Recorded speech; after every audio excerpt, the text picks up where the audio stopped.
ఈ ముఖ్యమంత్రి ఈ కాంగ్రెస్ పార్టీ వీళ్ళెవ్వరు మీకు కొత్తోళ్ళు కాదు. నిజానికి 55 ఏళ్ళు చూసిన వాళ్ళే ఈ నల్లగొండ జిల్లాలో తాగునీటికి ఇబ్బంది అయ్యి ఆఖరికి మన పిల్లల బొక్కల్లో మూలుగా చచ్చిపోయేందుకు కారణమే కాంగ్రెస్.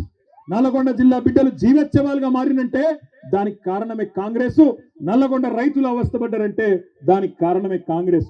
అందుకే మిమ్మల్ని మోసం చేయడానికే కొత్త మాటలు కొత్త వేషాలు వేసుకొని కొత్త సీసాలో పాత సారా అన్నట్టు మళ్ళా బయలుదేరినారు.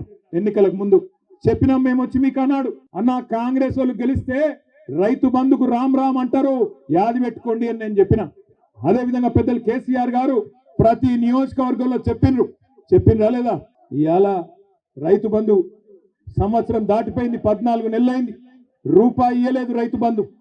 మొట్టమొదటిసారి ఆనాడు కేసీఆర్ ప్రభుత్వమే ఎలక్షన్ల ముందు ఇద్దామని పెడితే ఆ రోజు రేవంత్ రెడ్డి ఉత్తరం రాసి ఎలక్షన్ కమిషన్ కు ఆపిండు. ఇప్పుడు రైతు బంధు పైసలు వేస్తే మళ్ళా రైతులు కేసీఆర్ కే ఓట్లేస్తారు, ఆపాలని చెప్పి ఆపితే అప్పుడు మనం పైసా జమ చేసి పెట్టిన 7,600 కోట్లు అట్లే ఆగిపోయినాయి.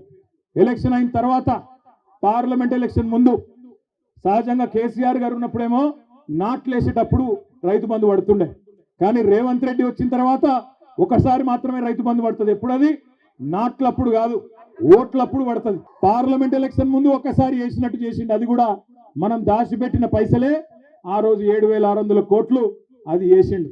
ఇప్పుడు మళ్ళీ ఎలక్షన్లు వస్తున్నాయి, జెడ్పీటీసీ ఎలక్షన్లు, ఎంపీటీసీ ఎలక్షన్లు, సర్పంచ్ ఎలక్షన్లు వస్తున్నాయి.